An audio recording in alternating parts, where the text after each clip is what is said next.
En una sala sin ventanas, un rey observa su corona y no a su rostro, porque su rostro ya no le pertenece.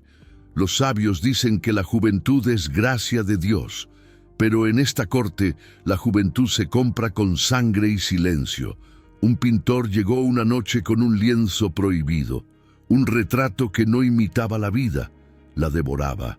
Desde entonces, el rey no envejeció un solo día. El cuadro, sí.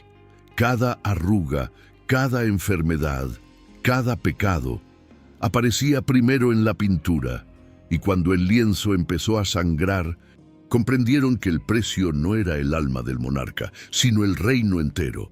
Esta es la historia del retrato que envejecía en lugar del rey, y de la maldición que jamás debió ser pintada.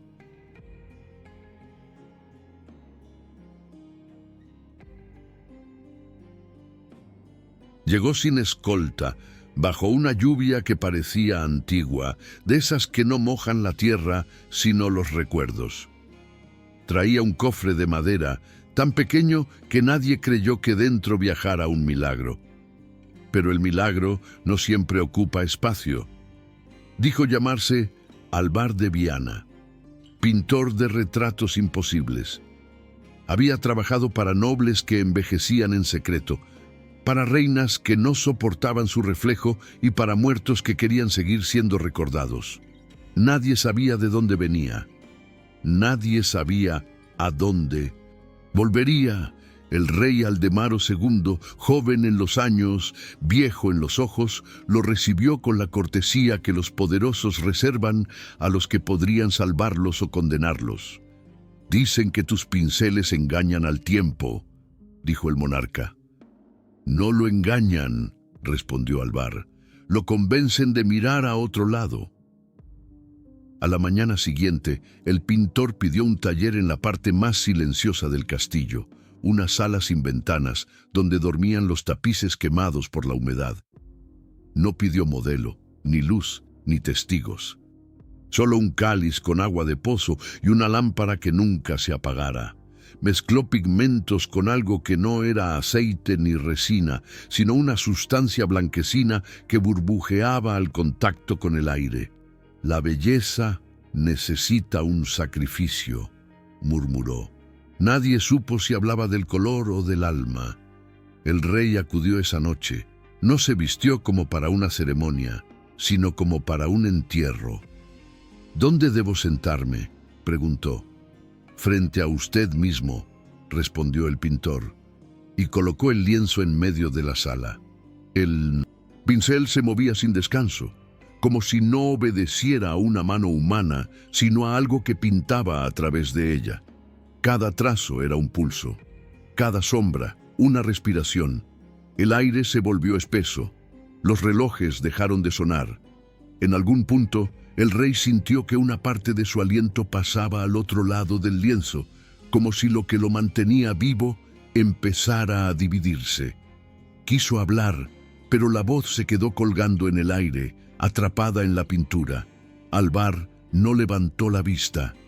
«No interrumpa», dijo con tono sereno. «Las almas no toleran distracciones». Horas después, cuando el último trazo se secó, el pintor dio un paso atrás. El rey miró y se estremeció. No era un retrato, era un espejo en el que la vida tenía demasiada precisión. La mirada del hombre del cuadro no imitaba, vigilaba. Parecía saber más que su modelo. «¿Qué ves?», preguntó el pintor. «Veo algo que aún no me ha ocurrido», respondió el rey. La vela parpadeó y el aire olió a hierro. Alvar guardó sus pinceles, cerró el cofre y murmuró: «El tiempo ha aceptado la oferta». A la mañana siguiente, los sirvientes juraron que la pintura respiraba. El rumor se extendió por el palacio como olor a pan recién hecho, cálido, inevitable, un poco cruel con los que tienen hambre. Señores con espuelas silenciosas, damas envueltas en sedas que susurraban como conspiraciones, pajes que aprendían a caminar sin dejar sombra. Todos quisieron ver lo que Alvar de Viana había levantado en la sala sin ventanas. El mayordomo, con la solemnidad de quien abre un relicario, retiró el paño oscuro. Hubo un silencio espeso, tan perfecto, que las velas se avergonzaron de crepitar. El rey Aldemaro II vio su rostro y no lo reconoció del todo. Era él, sí, pero afinado por una mano que no copiaba la carne, la corregía. En los ojos del retrato había una claridad que el monarca no recordaba haber tenido ni de niño. En los labios, una firmeza que rara vez conseguía frente al consejo. En el cuello, la exactitud de la sangre bien dormida. «No soy yo», murmuró medio en broma, medio en miedo. «Es usted en paz», respondió Alvar, como si dictara una absolución. Los cortesanos aplaudieron con esa devoción que la corte reserva a lo que no entiende pero desea. Un caballero sentenció que el pintor había atrapado la virtus del soberano. Una dama aseguró que el lienzo tenía temple de icono. Un poeta improvisó 3 versos que nadie quiso recordar por respeto al milagro. Solo la reina, mujer de pasos que parecían oración, se acercó hasta quedar a vito un palmo de la tela y apartó, con valiente delicadeza, la luz que caía oblicua desde una lámpara. Lo vio enseguida. En la esquina inferior, bajo la primera veladura, latía una sombra compacta, un nudo de noche. No era descuido, era presencia. «¿Eso también soy yo?», preguntó el rey, buscando su mano. «No», dijo Alvar. «Eso es el resto que toda belleza deja atrás». Y con un gesto milimétrico, aplicó otra capa de barniz, como quien pone un dedo sobre una herida para que no cante. Colgaron el cuadro en la misma sala, pared de norte, altura de crucifijo. El confesor, llamado a la ceremonia de colgadura, asperjó agua bendita sin convicción visible. Al barrer la gota, el paño pareció absorberla con avidez tímida. «Las telas viejas beben humedad», excusó el maestro de llaves. «Y las almas nuevas también», murmuró el sacerdote, tan bajo que solo el miedo lo escuchó. Pasaron días.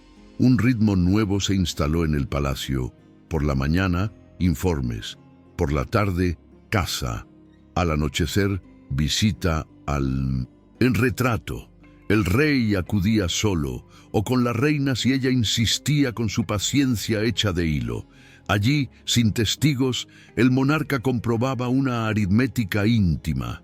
La piel le amanecía más lisa, la mirada más limpia, el sueño más largo. En la pintura, en cambio, una brizna de cansancio anidaba donde antes había impecabilidad. Un hilo finísimo junto al párpado, una sombra más densa bajo el pómulo, el brillo del labio con la mínima opacidad del invierno. «Polvo del taller», dijo el mayordomo. «Esa luz no es polvo», corrigió Alvar, que había aprendido a llamar a cada sombra por su nombre. Aldemaro dejó de mirarse en espejos. «2 verdades confunden», bromeaba. Era medio broma, medio dogma nuevo. El retrato, entretanto, adquiría una tensión de animal despierto. No cambiaba de golpe, cambiaba como cambia un rumor, por dentro, de forma obstinada, hasta que todos lo dan por cierto y nadie recuerda cuándo empezó. Hubo una noche en la que el rey apoyó la palma contra la madera del bastidor, no sobre la tela, como si temiera manchar la belleza con su contacto humano. Sintió un calor discreto, un latido. Apartó la mano con pudor. En el 4.º día, un paje tropezó y dejó caer una vela. La cera líquida salpicó la esquina inferior del lienzo. La mancha blanca quedó allí unos segundos, pura, insolente, y luego se estrechó y desapareció hacia adentro, como tragada por una boca invisible. El paje cayó de rodillas, pidiendo perdón a todo el santoral y a cualquier sombra que oyera. «Levántate», ordenó el síntesis, rey más pálido que la cera. «Aquí no se perdona, aquí se aprende». Alvar no dijo nada. Secó la madera del marco con una tela embebida en aceite y el olor a resina pareció calmar el aire. Al 5.º día, la reina habló. «¿Qué precio hemos pagado?». No lo dijo delante del pintor ni del confesor, lo dijo en el pasillo, donde las piedras guardan mejor los secretos que los hombres. «El justo», contestó Aldemaro con esa prudencia que a veces solo es miedo con buena educación. Ella apoyó la frente en su hombro. «¿El justo para quién?» Empezaron a llegar cartas de ciudades fronterizas, que las fuentes manaban menos, que los inviernos se demoraban, que las mujeres parían niños con ojos demasiado viejos para su primer llanto. Nadie conectó nada con nada. La superstición siempre llega tarde a los palacios, pero el confesor regresó a la sala sin ventanas, aguardó a que todos se alejaran y rozó la superficie del cuadro con la cruz de su rosario.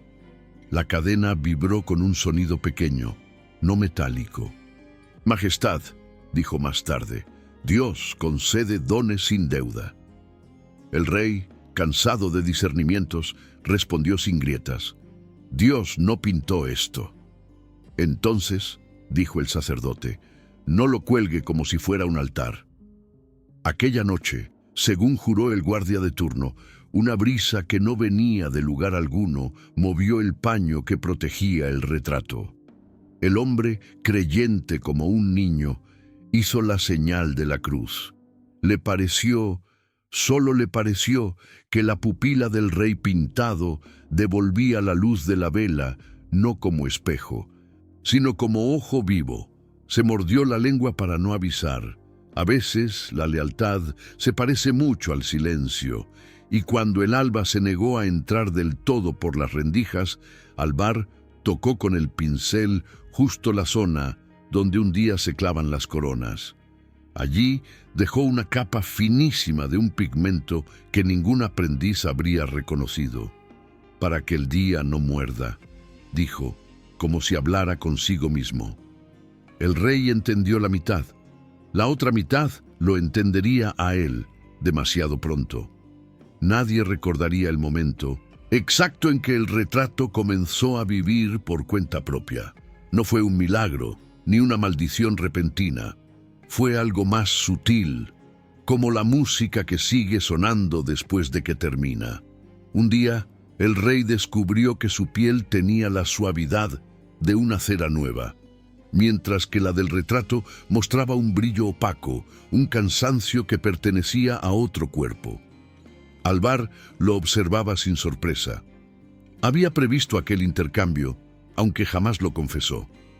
Toda imagen verdadera debe alimentarse de su origen, había dicho una vez, cuando aún se podía confundir su voz con la de un hombre.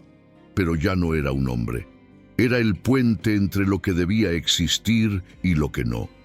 La reina, inquieta por la transformación de su esposo, empezó a temer la sala del retrato.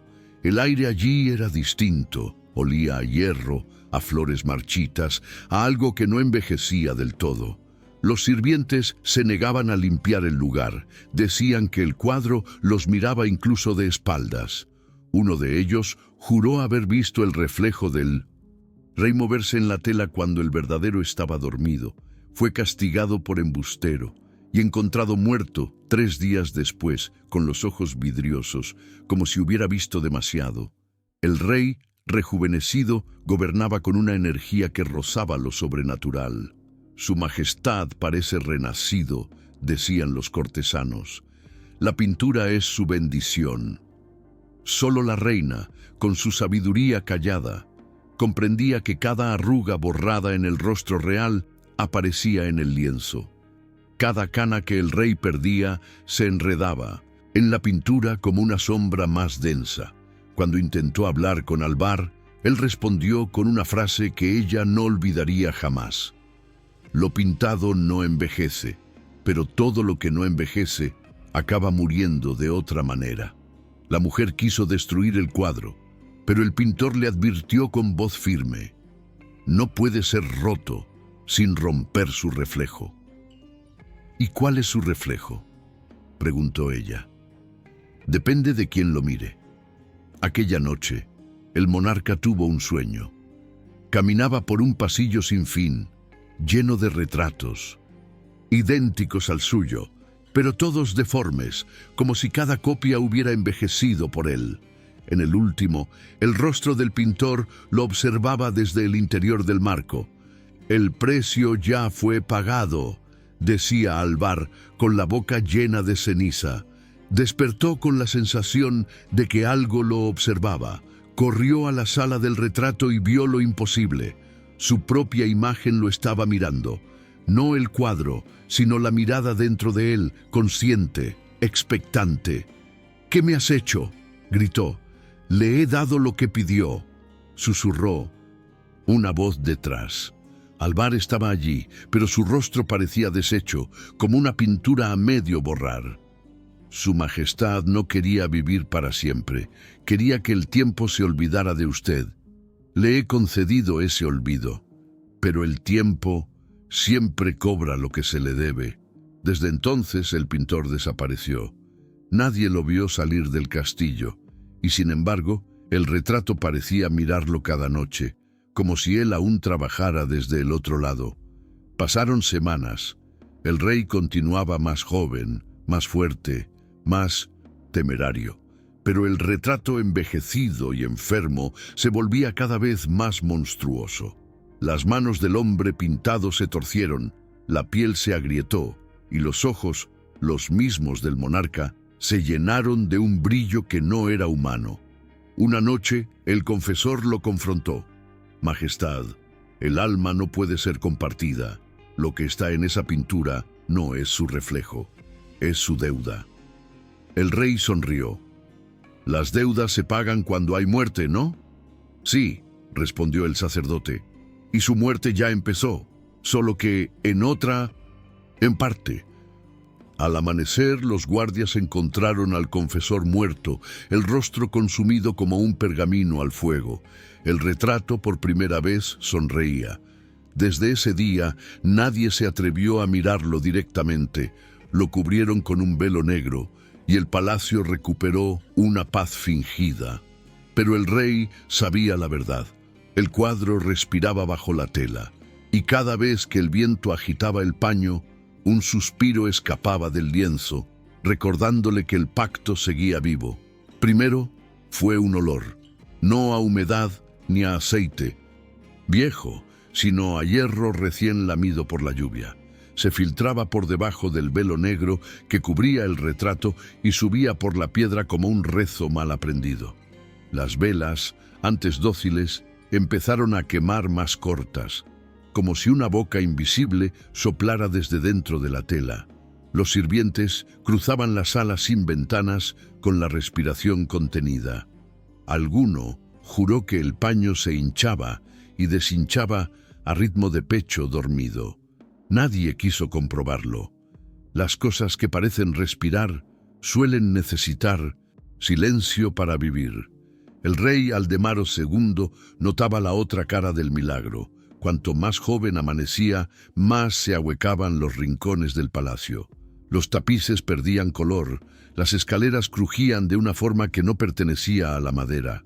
En la capilla menor, el agua bendita se volvió opaca, los peces del estanque del patio flotaban de panza sin pudrirse, como si la muerte hubiese olvidado terminar su trabajo. La reina, pálida como luz de invierno, dejó de usar espejos, no por vanidad, por pudor. Sentía que cada reflejo, fuese de metal, de agua o de vidrio, quería mirar hacia la sala velada. El consejo pidió distraer al pueblo con torneos y pan. Llegaron juglares, halcones, carros de harina. A la entrada principal colgaron guirnaldas que olían a domingo, pero bajo el puente de piedra brotó una escarcha negra que no cedía ni al mediodía. Las madres contaban a sus hijos que la escarcha eran letras, y que si se juntaban decían un nombre que nadie debía pronunciar. El capellán nuevo, el que reemplazó al confesor muerto, ordenó rasparla. La escarcha volvió al amanecer dibujando un marco. La reina, armándose de la única valentía que le concedía la pena, bajó sola a la sala sin ventanas. Con una aguja de coser, levantó el velo apenas un dedo. Vio carne pintada con grietas que parecían heridas recientes. Vio venas insinuadas bajo una transparencia enferma. Vio ojos vivos que no la miraban a ella, sino el borde. El marco tallado con signos que no eran latinos ni del todo humanos. La madera palpitaba como corteza sobre savia caliente. La reina bajó el velo como quien tapa a un hijo enfermo y subió las escaleras sin llorar.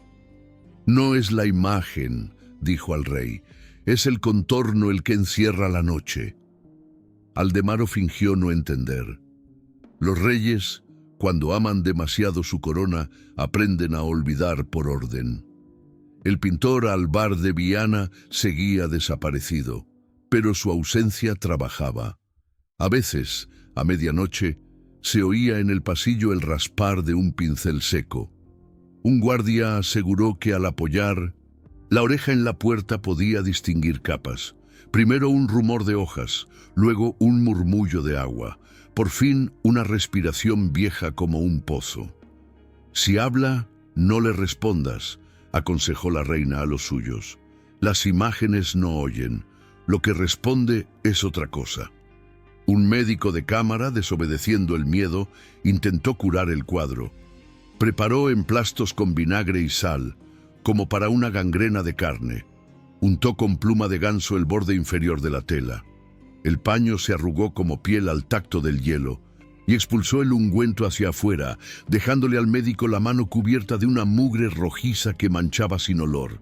Esa misma noche, el médico perdió el pulso por un instante largo y volvió con un bostezo ajeno.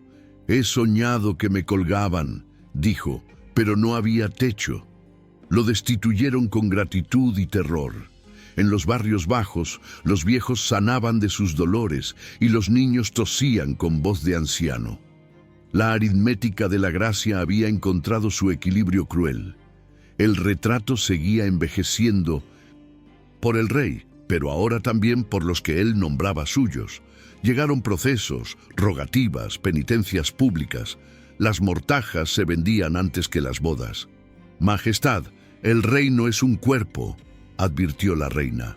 «Si preserva solo la cabeza, el resto aprende a morir por ella». El rey cerró los ojos.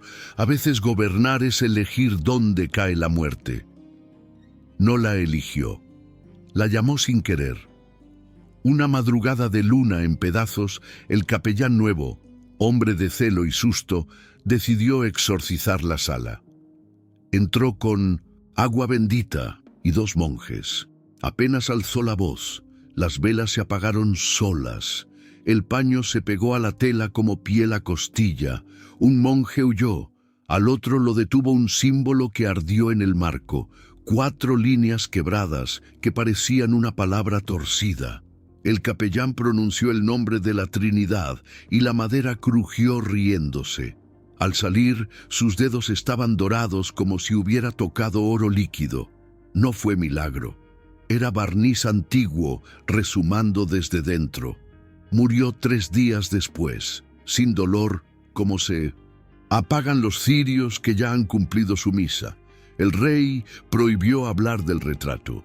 Ordenó música, banquetes, torneos de justas que parecían liturgias para distraer. A cada victoria en la liza, una grieta nueva surcaba la mejilla del hombre pintado. A cada carcajada del salón, el velo temblaba de frío. El palacio vivía, el palacio sonaba, pero los ecos ya no pertenecían a la piedra. Entonces apareció la señal que nadie esperaba. Al alba, una lágrima oscura descendió desde el ojo derecho de la figura velada y se detuvo sobre el marco, como si la madera bebiera. Donde cayó, la talla cambió de color y dejó ver, por un latido, una inscripción. Sum pretium, su precio. La reina lo leyó sin pronunciarlo. El rey no quiso acercarse. Ese día, el joven monarca entendió lo que la belleza nunca advierte. La corrupción no consiste en volverse feo, sino en negar el costo. Mandó doblar la guardia, sellar rendijas, colgar rosarios en las bisagras. La sala sin ventanas quedó tan silenciosa que la gota pudo oírse al caer sobre la tela. No era cera, no era agua, Era tiempo volviéndose líquido, y debajo del velo algo sonrió con una paciencia que no era humana, porque la corrupción del retrato no quería devorar al rey, quería enseñarle a vivir sin pagar, y el mundo, cuando ve a un soberano que no paga, aprende demasiado rápido a cobrar por otros. Las noches del palacio se volvieron eternas. Nadie dormía sin escuchar pasos que no tenían dueño. Las cortinas se movían sin viento y los relojes se detenían a medianoche como si el tiempo cansado se negara a seguir sirviendo. La reina empezó a escribir un diario, único refugio para su cordura. El retrato ya no imita, anotó una noche. Ahora nos sueña. El rey Aldemaro II intentaba fingir que nada ocurría. En público reía, cazaba, dictaba leyes con su voz llena de juventud, pero al caer el sol, su mirada perdía toda certeza. Bajo la luz de las antorchas, su reflejo en el agua se veía más viejo que en la mañana. Su sombra, en cambio, se movía con ligereza de muchacho. El alma tiene peso, murmuraba el médico nuevo, y algo la está empujando fuera de su sitio. Una madrugada, el monarca decidió mirar lo que había estado evitando. Retiró el velo con manos temblorosas. Lo que vio lo heló hasta el hueso. El hombre del retrato ya no era él, o al menos no del todo. Su rostro estaba marcado por grietas profundas, su piel parecía de cera gastada, y sin embargo, los ojos, los ojos, brillaban con inteligencia viva. Dentro de ellos se movían sombras diminutas, como recuerdos flotando en un pozo.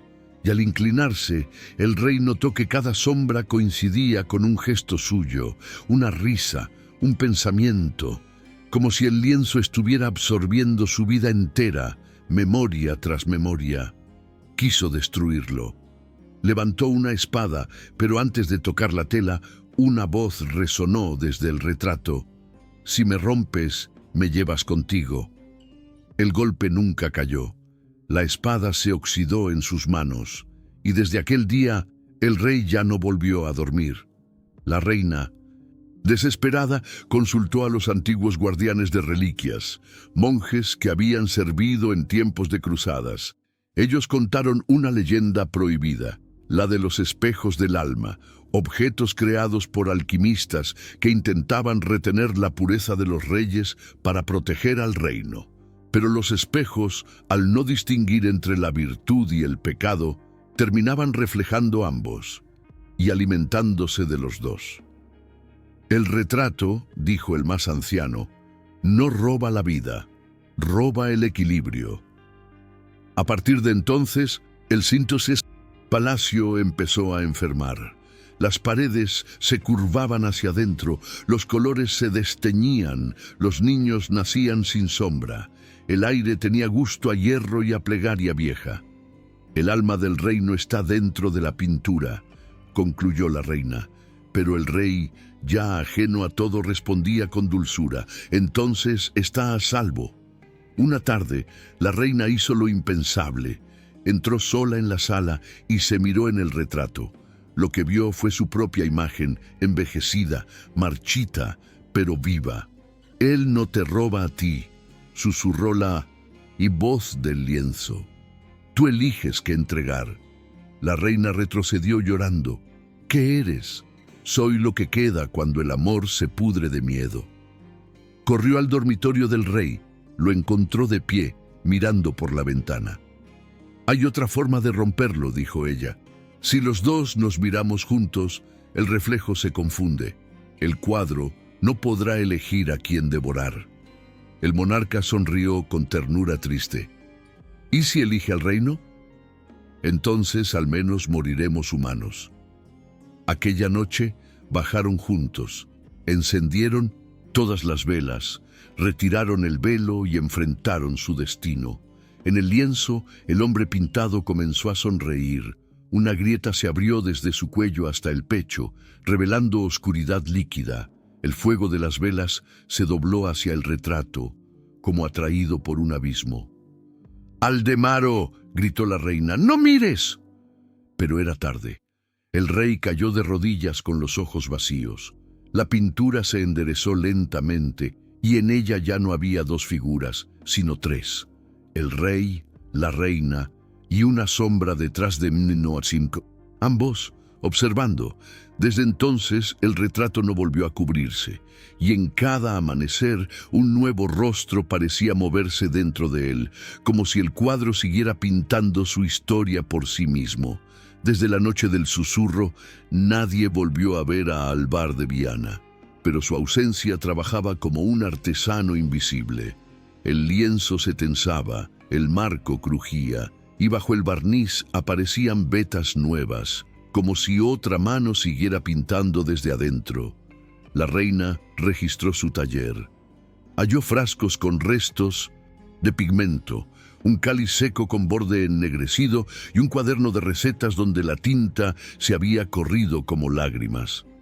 En una hoja, solo 2 líneas legibles. Lo pintado no envejece, lo que lo rodea paga. Y al margen, en una caligrafía distinta, una advertencia: no miren la tela, busquen el marco. La sala sin ventanas olía a hierro dulce. Retiraron el velo. La figura del retrato parecía más viva que nunca y más ajena. Los ojos húmedos, la piel reticulada de grietas finas, la boca levemente abierta como si probara el aire. Pero la reina dirigió su atención a la madera: guirnaldas talladas, pequeñas flores, 2 ángeles sin pupilas sosteniendo la corona. Bajo la luz oblicua emergieron signos ocultos, rasgos torcidos, latín invertido, números que no sumaban. Pasó la yema del dedo. La madera estaba tibia. La vida no estaba en la tela, estaba en el borde. Convocaron a un tallista viejo que había servido a 3 reyes y 2 capillas.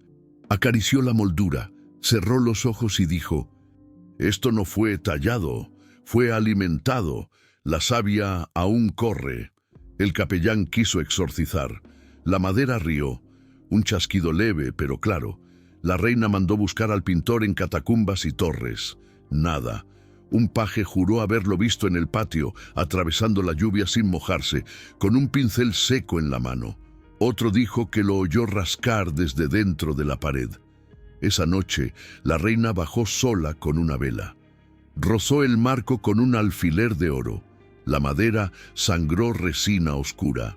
Donde cayó, apareció por un instante una frase: «Sum pretium», su precio. Recordó la nota de Alvar. Comprendió el truco. El lienzo era cuerpo depositario, el marco, contrato vivo. Si lo rompían de frente, la deuda saltaría al que osara tocarlo.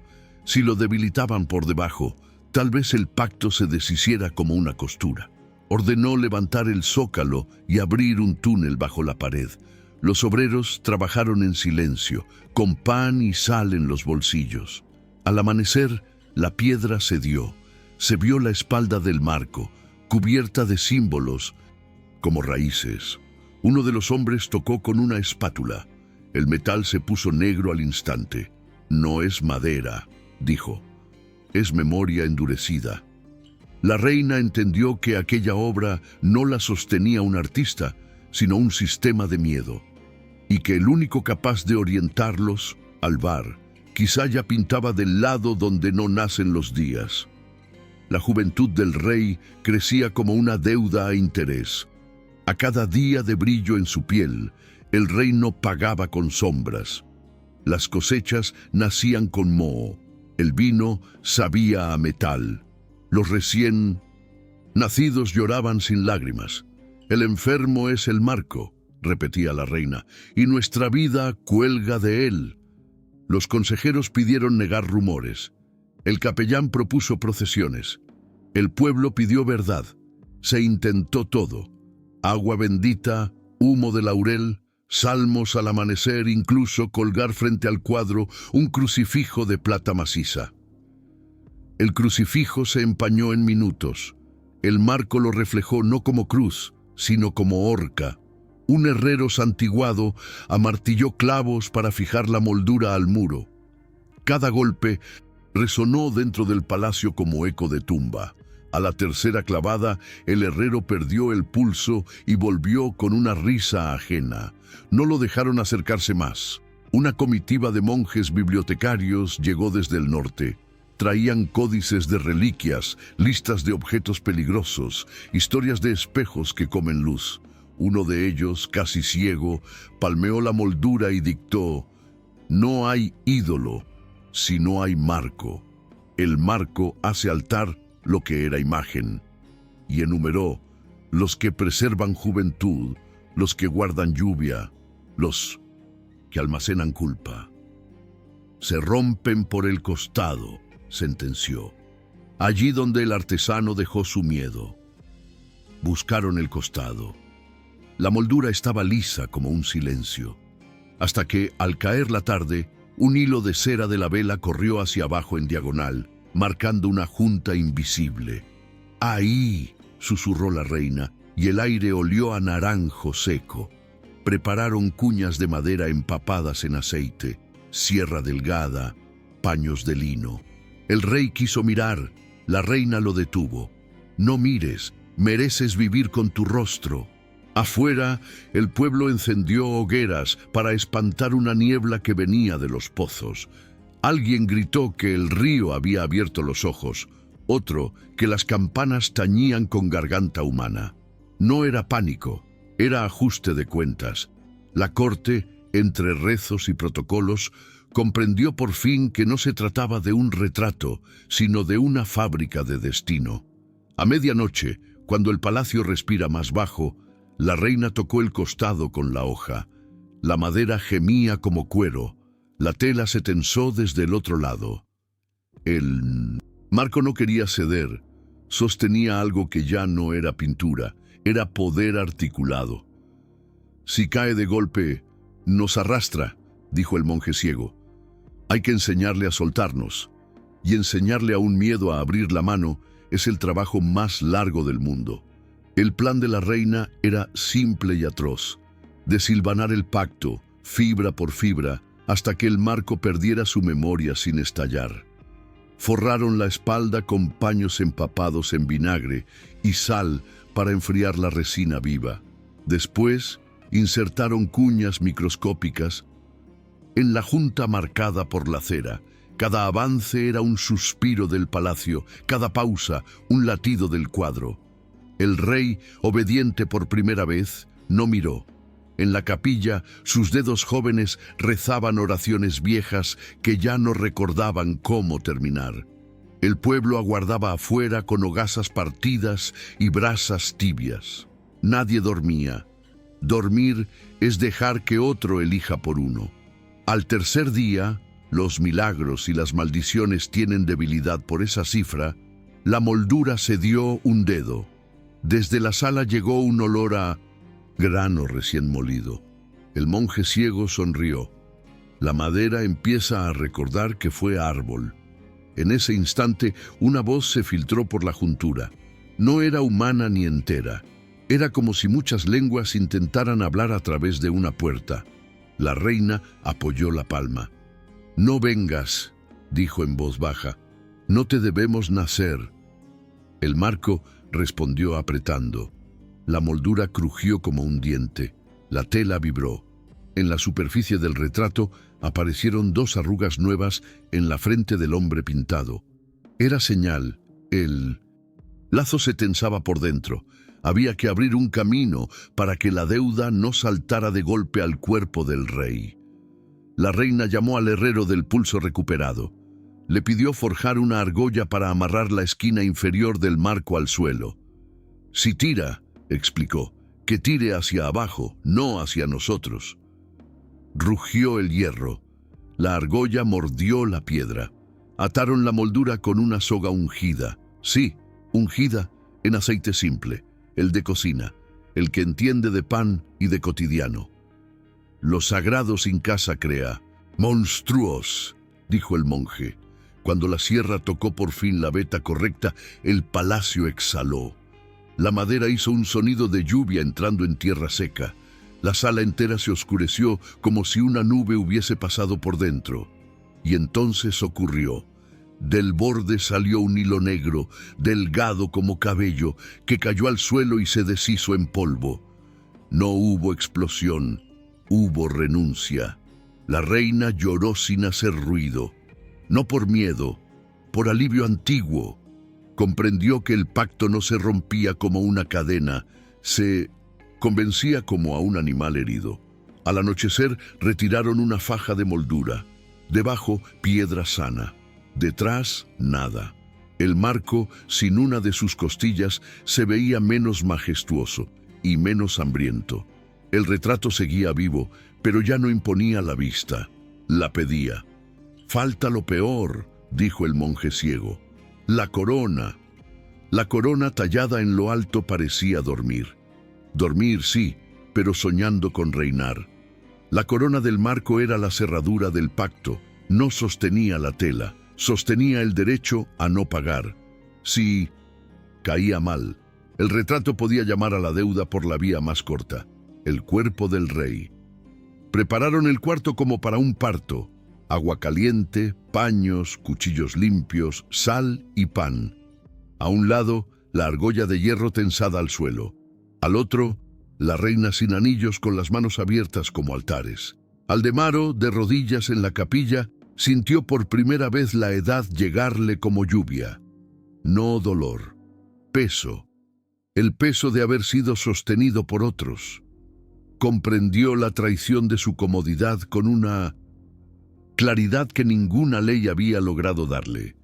«Si vuelvo a ser yo», dijo, «que me baste». La sierra mordió la corona. El marco aulló por dentro. No fue sonido de madera. Fue un eco de feria vacía, de iglesia después de un funeral. La tela se abombó. En el retrato el hombre abrió la boca como si respirara por primera vez. El rey, sin mirar, lanzó un grito que no era queja, era consentimiento. «Acepto». Entonces entró un viento que no venía de puertas ni ventanas. La sala se inclinó hacia la pintura. Las velas se doblaron en reverencia, la soga tembló con furia mansa y por fin la corona cedió. No cayó al suelo, se deshizo en polvo dorado que olía a resina vieja y a verano. El marco quedó mutilado y, sin embargo, por primera vez, humano. El retrato cambió. La piel pintada perdió el brillo húmedo. Los ojos se apagaron sin morir. La sonrisa, esa torcedura mal aprendida, se deshizo en una línea cansada. Y en la superficie apareció el rostro verdadero del rey. Ni joven imposible ni viejo maldito. Su edad. Aldemaro entró, caminó sin miedo, se plantó frente a sí mismo. No pidió perdón a Dios ni al cuadro. Se arrodilló ante la reina. «Enséñame a vivir con mi cara», dijo. Y el palacio, que entiende de ceremonias, guardó el silencio más digno de su historia. Afuera, el pueblo vio la niebla levantarse del río. Los niños durmieron sin sobresaltos. Los peces volvieron de panza. Las campanas, por fin, sonaron con metal. Pero el precio nunca desaparece, solo cambia de forma. No quemaron el cuadro. Aprendieron por fin que lo que se quema sin comprender vuelve con otro nombre. Lo sellaron en una cripta pequeña, de piedra suave, con cadenas simples y lacres eclesiásticos que no prometían milagros, apenas memoria. Sobre la pared, en lugar de un epitafio, la reina mandó grabar una instrucción. «Si miras, paga. Si no quieres pagar, no mires». El rey volvió a las audiencias con su rostro propio. No inspiraba devoción, inspiraba confianza. Aprendió a cansarse en público, a cambiar de opinión sin que temblaran los candelabros, a dejar que otros hablaran. En los mercados dejaron de vender mortajas por adelantado. En las escuelas, los niños dibujaron soles torcidos, que son los más parecidos al de la tierra. El médico nuevo dijo que el aire había recuperado su peso correcto. El monje ciego sonrió hacia donde creía que estaba la reina. De Alvar de Viana no se supo más. Algunos juraron verlo en reflejos de agua, corrigiendo sombras. Otros encontraron en tabernas de 1900 muerto pequeñas tablillas con molduras incompletas como ejercicios de arrepentimiento. Quizá pintaba del lado donde los días no empiezan. Quizá había aprendido a dejar de pintar. A veces, al amanecer, en el subsuelo del palacio se oye una gota sobre tela. No es agua, es tiempo. Y quien baja con una vela dice que la llama tiembla no por viento, sino por vergüenza. No es miedo, es memoria de haber querido vivir de prestado. La maldición del lienzo sagrado no fue un retrato que envejecía en lugar del rey. Fue la coartada que nos ofrece el poder para no mirar el costo. Un marco puede convertir cualquier imagen en altar. Un pueblo puede convertir cualquier altar en excusa. Y un rostro, cuando se salva solo, enseña al mundo la manera más rápida de sangrar por él. Así cerraron la puerta, no para olvidar, sino para recordar cómo no volver a abrirla. Dicen que bajo las piedras del palacio todavía se oye una gota cayendo sobre el lienzo sellado. No es agua, es tiempo, y cada siglo alguien se atreve a mirar de nuevo. Si llegaste hasta aquí, deja en los comentarios la frase «Yo escucho el eco del lienzo» para saber que formas parte de quienes aún buscan la verdad detrás de la historia. Suscríbete al canal y activa la campanita, porque en el próximo capítulo desenterraremos otro secreto que la Edad Media intentó borrar y que todavía respira bajo las sombras.